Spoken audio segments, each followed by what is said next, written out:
every American citizen must have an equal right to vote. The administration of elections is primarily a state and local responsibility. Whether you voted for the very first time or waited in line for a very long time, by the way, we have to fix that.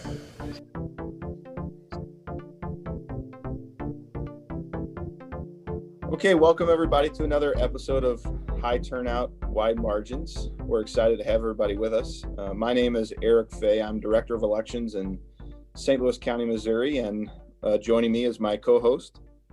This is Brianna Lennon. I'm the County Clerk in Boone County, Missouri. And today our guest is John Ault from the Democracy Volunteers, based out of the UK. We're excited to have him today to talk about a number of different things. But John, the first thing we usually like to do on our podcast is ask our guests how they got involved in elections. So if you wouldn't mind kicking us off that way, we'd love to learn more about you. Well, nice to see you both, literally, but also I hope you're keeping well over there. I got involved in elections in the 1980s, so a long time before you, I suspect, in both cases. And that was actually as a campaigner for a political party. I went through the process of being involved in sort of student politics and those things like lots of people are, but eventually ended up in the West Country of England, down in Cornwall, which you might know, the sort of far southwest, running elections down there for a political party. Then got elected and a few other things, but always was fascinated by the campaign, by the election, by the process. And so I decided that actually I was much more interested in the sort of the detail, the sort of things that you do, running it, making sure there's integrity in the elections, and making sure that we have a high quality democracy in the UK. So we set up Democracy Volunteers sort of in 2016. But before that, I was a lecturer at university. I was an academic looking at how different political parties campaigned, but also how our democracy evolved in the UK from a long time after yours did, where we actually ended up with elections in the early 20th century, which started to be very similar to yours. And we're a well-established democracy, but no elections are perfect, no democracy is perfect. So we set up Democracy Volunteers sort of in the late 2000 sort of teens, and we did that around the National Assembly for Wales elections. You perhaps know that we have devolved elections in the UK, and we went to the Welsh Assembly elections, and we had such an interest and so many concerns about our elections, things that you don't perhaps expect to see in a UK election, things like family voting, which I know may not be one of the biggest crimes you see in perhaps more distant elections that people like the OSCE and perhaps the European Union observe.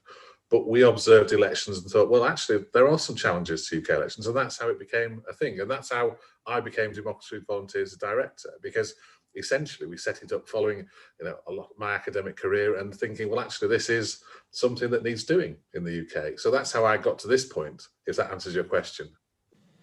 Yeah, I think so. And to dig a little deeper, people listening might wonder why on a podcast for really American local election administrators, why are we talking to this English guy? And John, you and I met when your organization was observing elections in the United States. Democracy Volunteers, I know, has observed at least a couple of different elections in the United States. So I think that might give a little tie-in to Americans that are like, well, what's going on with this podcast? It's a really good point, because, really, we're traditionally what's called a domestic election observation group. Our primary objective is to observe elections within the UK and report back to our authorities, whether it's the UK government, Scottish or Welsh government, or the Electoral Commission within the UK. That's our primary focus. But we also have an awful lot of people who are interested in international elections. And one of the things you can tell me, Eric, is that actually elections in America, you don't really have a structure of domestic election observation. You have poll watchers, and you're a member of the OSCE, as we are. Our countries are sort of cooperating that to look at elections around those groups of nations. But most of those countries in it, Canada, the United States, France, Italy, Spain, you name it, they don't actually have election observers observing their own countries. Now, people might say, well, our elections are great. Well, there's a conversation there to be had, isn't there? Because, we all know that what's happened over the last few months, and there's been a discussion about the integrity of US elections. So we think it's really both our domestic duty, but also our international duty to help people identify challenges, problems, great things about their elections, and feed back to them. Because I think one of the things that I always say, I remember an interview I was having in Finland. We went to an election there, and the obviously Finnish elections are some of the best in the world. And the journalist said to me, "Why on earth are you in Finland?" And I said, "No democracy is perfect. Everything can improve. Everything can be helped by external observation." Now, some people think that's interference, but we also think it's, at the end of the day, we're not funded by anybody other than the individuals who are involved. We think it's a civic duty to actually try and, observe the people who are running elections. I mean, I don't want to get into too much theory because I'm conscious you actually want your audience to carry on listening. But there's a guy called Plato a long time ago who said, "Who guards the guardians?" And you're the people who run elections, but it's a citizen's responsibility to be engaged with democracy, to actually observe that process. And that's why we encourage people across the UK, but also around the world, to observe their own elections. And that's why we're a member of something called GNDEM, which is the global network of domestic election monitors. And we encourage other people to observe their elections as well. Now, not all countries allow it. The United States has a patchwork of administration.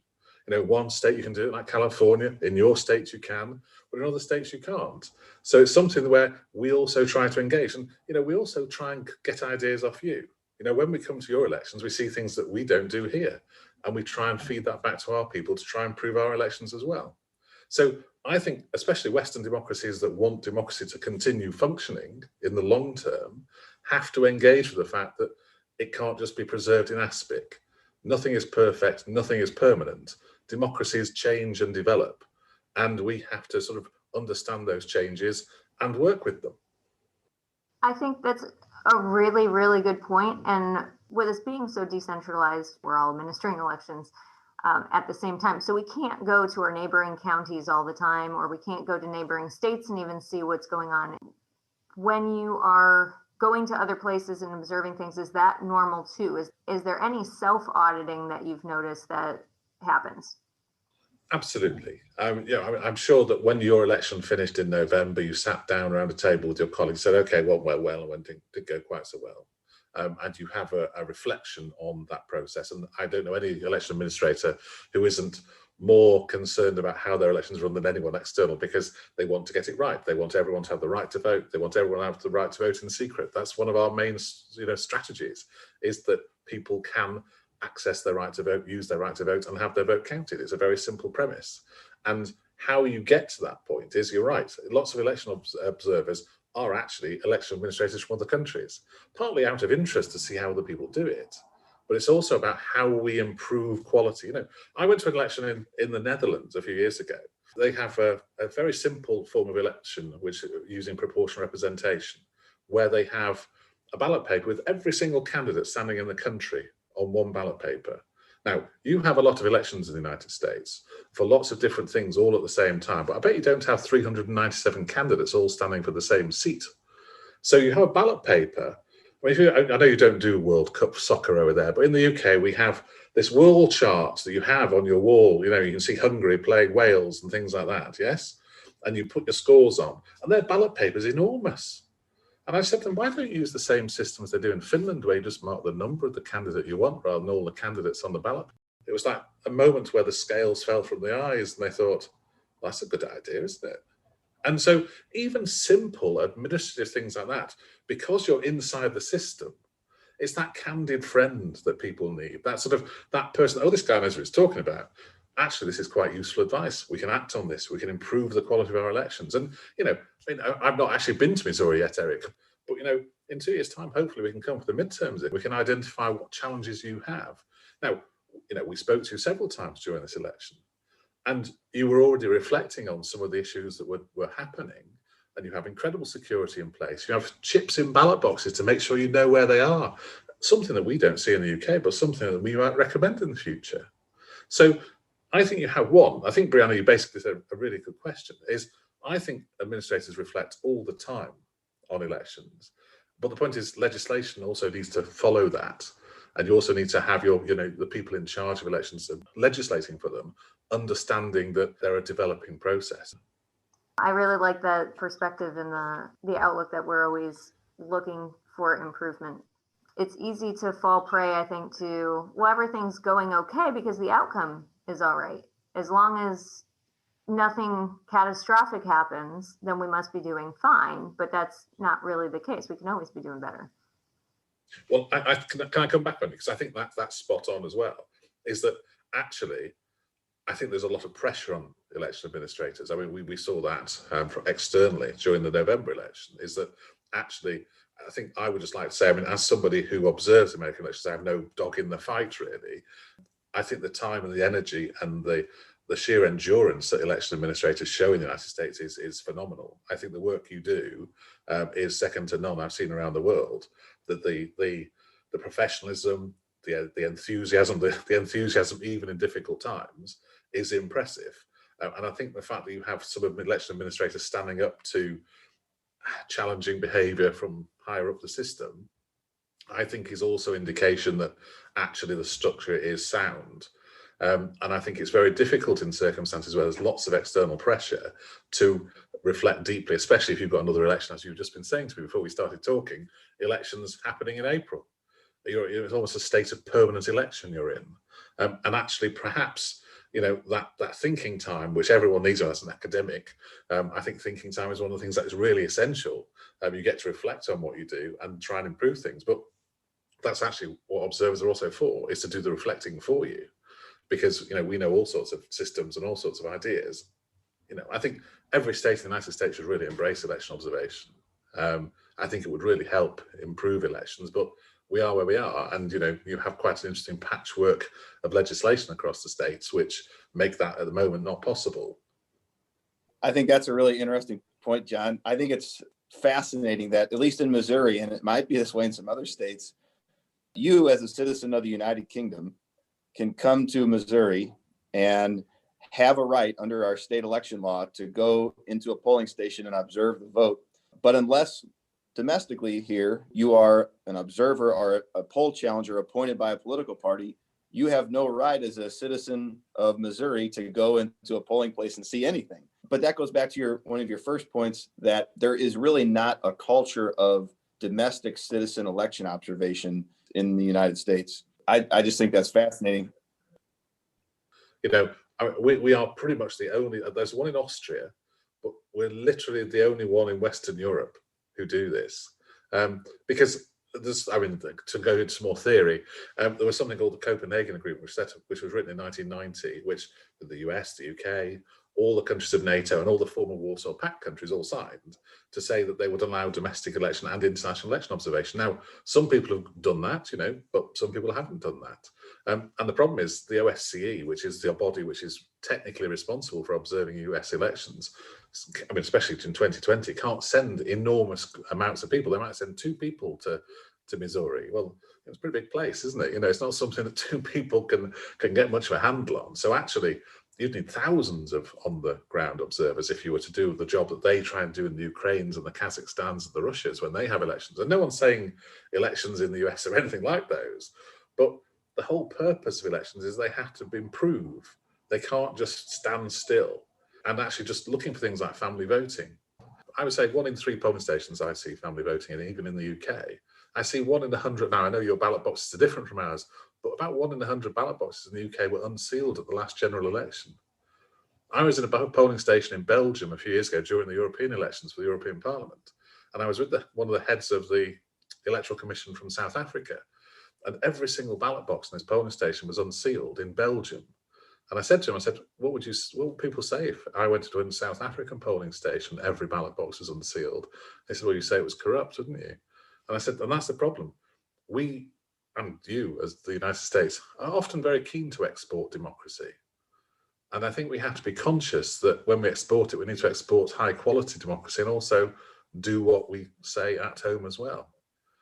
So ours needs to be the Rolls Royce. That's some of you don't know what those are anymore, Rolls Royces, but the Rolls Royce of elections, not the old jalopy, I think you'd say, but we need the Rolls Royce of elections in the West to make sure that the people live up to them. Yeah, we prefer to call it the Cadillac of elections. Yes, they're too big and too noisy. We've got very narrow roads in the UK compared to you. So backing up a little bit, John, would you mind explaining the scope of Democracy Volunteers observation. I think you said in 2018, also in 2020. I know it was virtual in 2020. What did you see? We're keen to know what your observations were. Well, in 2020, we had about 60 or so observers. Obviously, we did the entire process remotely for the US elections. We didn't deploy anyone on the grounds for the obvious reasons of the pandemic. And I think we developed new and interesting ways of actually observing the election. If you look at what we did, we essentially said, okay, there are about 30 states or so that allow, as Missouri does, election observers. So we contacted those states and said, we've got a team of 2, and they engaged with administrators in that area. So that's the first stage. We also then said, okay, what else can we do? Because we can't do in-person observation, we can't physically go to polling stations. Can we engage in the process, which allows us, as you did, some sort of virtual access to polling? Whether that's literally a camera being taken in so we can observe what's happening, or whether that's the counting process that we can normally do in person. So we in some states, they were broadcast. You could find a link on the internet and follow an Arizona counting or Oregon counting or whatever it was. You could do that in quite a lot of states. So we did that sort of traditional aspect, but virtually. But then we also thought, what else can we do? Because actually, that sounds like not much effort. So, we could do that fairly quickly. So we also did an audit of election law across the United States. So we looked at all 50 states plus DC, but also the territories as well. We looked at the Guam and the other territories that the states has as well, to look at how the legislation exists. As I said earlier, something of a patchwork of legislation ranging from different exclusions, different access requirements, different ID requirements, all sorts of things which I think the average external observer would not expect. There's a presumption, especially in the UK, that essentially you have one sort of body of election law. There might be slight changes in Scotland and Wales because of devolution, but actually the vast majority of election law is centralised. Once you get your head around the fact that each state is responsible for its own law, you have to sort of break down your observations to those areas. So we then also thought, okay, what are the big discussions in the US at the moment? And they were social media and the bias of the media. So we did an audit of the media to look at if what they're putting out is actually favouring one side or the other. And that's something we'll be reporting on very soon. And the other one was social media. Now, we all hear the sort of, the chaos and the noise around social media.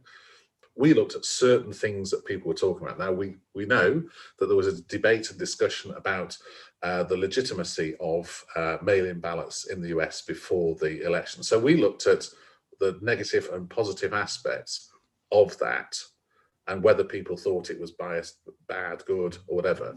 And we will also be reporting on that very soon as well. Now, we also did an opinion poll of voters across the United States to see how and whether they trust the system. Because I think one of the things that's interesting about electoral integrity is you can run the best election in the world. In fact, you pretty much do. But if the public don't have trust in it, actually it's almost not materially important whether it's good or bad. Now, we did a poll and basically the evidence was that people did trust states, but they also really trusted people like you running it on the local level. So actually that was something really positive come out. Actually, the local people they sort of know and they engage with on a regular basis, they trusted. So that was the sort of the view of what we did. Now, the problem is obviously because of the pandemic, you are extremely restricted in the things you can do. But there is a sort of, a capacity to do even more virtually than we used to on the ground. Personally, I think it doesn't make up for that in-person understanding, because building relationships with people and actually them trusting you and them saying, well, actually, we've had a problem with this is a key part of election observation. So I personally would say that the election observation still needs to be in person, but I think it was an interesting development in how we can change the way we do our normal job. And to answer your question more directly, I think what was fascinating about it was that all the noise about the election in the United States was pretty much that until after the election. I think actually people did generally say that they trusted the process. But one of the questions we did ask in our poll was, would you trust the election if the result wasn't clear 2 weeks after the election? It's one of the things that we predicted 3 or 4 weeks before. And I remember thinking, well, at what point do they stop having faith in the process? And in the UK, you pretty much have the result within 24 hours. and you can physically see the bits of paper counted, because you have a slightly more, long, elongated process, it is much more possible to delay that process and make it more open to question.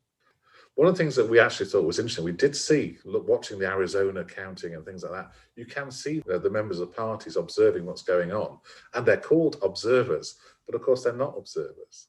They're people who have a dog in the fight. And so actually that's one thing we would recommend, is that one of the fundamentals of your system, that you have this sort of like mutual distrust of parties running elections, and taking it out of that political sphere might give it greater credibility. So to answer your question, I think your elections are really, really good. They are astonishingly good and well administered. But trust is where actually is something that technology and things might be eroding trust. Because I'm sitting in the UK where we still use bits of paper and pencil. And you might think, well, it's Victorian. In fact, that's exactly what it is. It's Victorian. But people know it works because no one can hack into a piece of paper and a pencil. There's a great deal of trust in UK elections, which I find interesting, because we've had some challenges ourselves recently and people questioning the quality of our elections, but not to the extent that we've seen in the US over the last few weeks and months. So I think you should be thinking, okay, how do we try and create more faith in this process? And that might be being clearer how it works. Because as I said before, your enfranchisement, who can vote, is really important. The fact they can vote in secret, you've got those two bits pretty much pat. It's that clarity that vote is being counted and counted correctly was where the debate became post-election. But what's interesting about the situation you've got is that people distrust an election which is pretty much one of the best in the world.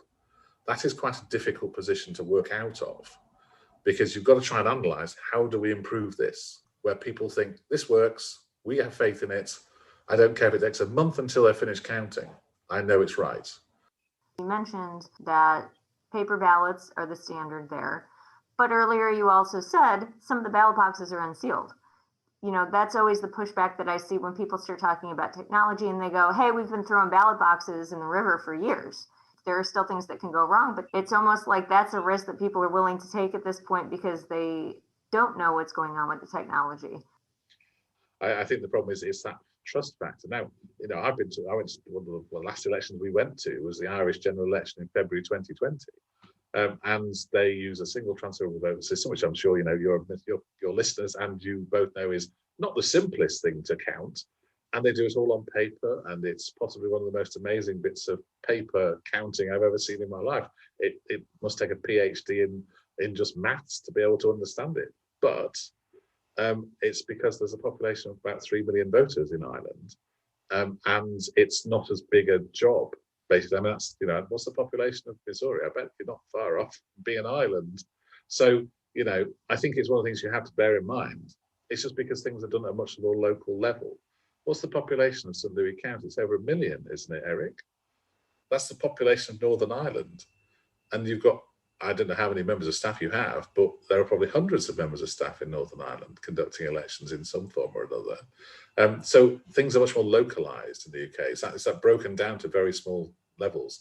And if we have a general election where 30 million people vote with 650 constituencies, the units of activity are much smaller and much more compact for people to be able to count. So I think you've got to look at the different economies of scale and also how those work in your context. And that's why our system is still paper-based, really, because it's done at the local library or the local school. Or, I know yours are too, but actually there's no more than 1,000 bits of paper in that ballot box. So it's much easier to count. And you're counting no more than 30 or 40,000 votes, and it can be done overnight by 100 people. But the point is, how many people would you need to be able to count that? It would be cast of tens of thousands, wouldn't it? So that's the reason there's economies of scale that allow us to be able to do it, but also you are excluded from doing it, really. Our elections are pretty much every 12 months. They're not as regular as yours, and they're not every single seat for every single thing up every couple of years. So, yeah, I mean, for example, the Netherlands did start using electronic voting about 20 years ago, until I think a few students at Leiden University, which I admit is the best university in the Netherlands, hacked into their system and proved that it could easily be corrupted. So they abandoned it. And I think there is just a tradition of paper and pencil, which I don't think is perfect, because you're right, ballot boxes are unsealed. But just because a ballot box is unsealed, although I personally think it's an unacceptable situation, does not suggest anyone's put their hand in it to check or to mess with it. Because, don't forget, in the UK, there is no requirement to show ID to vote at all. You can turn up a polling station and say, hello, I'm John Ault, I live at my address, I tell them the address, and I get my ballot paper. It's based in astonishing levels of trust, the UK election. In fact, the OSCE has said that they would never recommend our system of elections to anybody else.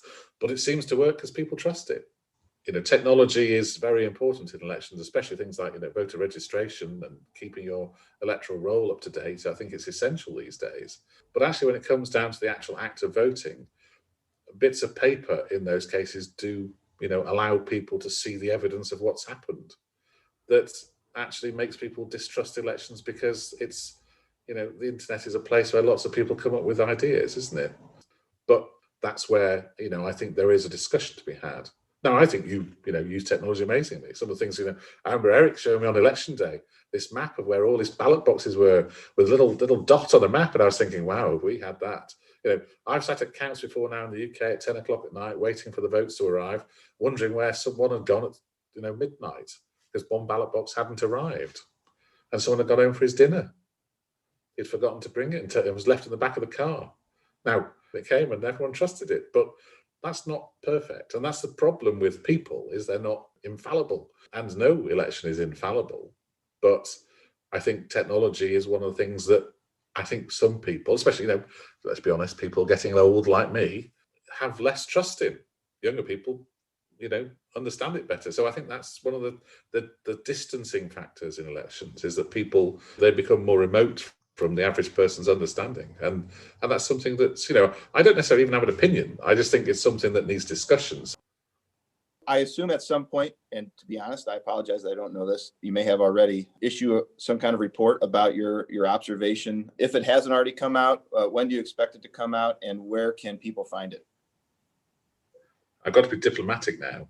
The answer is, it was written a few weeks ago, ready to go, early February. And we were all prepared to polish it, finish it, print a couple of copies that two people might read, and put it on the internet as well.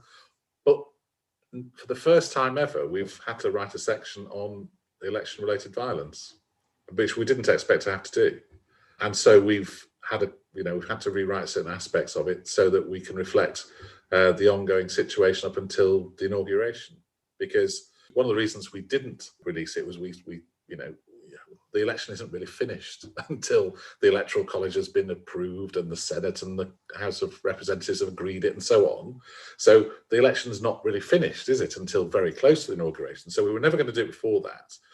But as things happened sort of a week before inauguration, which were challenging, we think about those people who were affected by it. And, obviously it's something which was astonishing for most other people around the world, that the world's oldest and greatest democracy had those events. Is something that we have to reflect in our work, because I might expect to see election violence in other countries. I was not expecting to see it in the United States. And it's something that I think we all have to reflect on, is that if people are so disenchanted with the electoral process that they feel that is a way to resolve their anxieties, then we have to look at that, reflect on it, and try and evaluate what the problem was.